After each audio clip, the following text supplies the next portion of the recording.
folks who are over here looking at Blue Star Spring, if you haven't noticed yet, if you look to the right corner, on kind of the bottom right, it looks like there's like a lot of white sticks down there.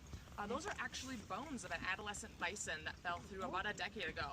Yeah, so you can kind of tell just how thin the crust is around here, and it can be really fragile, and this bison didn't realize how fragile it was and it fell through. And since we're not very acidic, the heat was the main killer there, but the bones are still pretty preserved. Yeah. This pool reaches about 194 degrees Fahrenheit, so it's very, very hot. Do you get many like wildlife go into the? I think a lot more than we realize. We did have a pretty big news story this year. A bison went into Grand Prismatic. I'm not sure if you heard about that.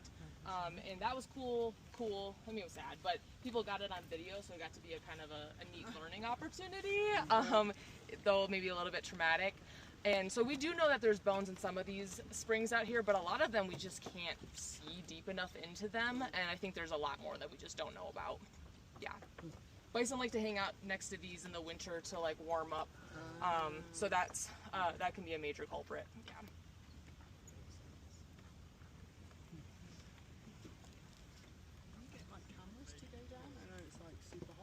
So Old Faithful did have one, and actually that's what this is. It's kind of what they were able to figure out through a camera that was put in the 90s, what it looked like inside Old Faithful, which the cool part of it is that it has a constriction about the size of your fist. That's what makes it a geyser, makes all the pressure build up.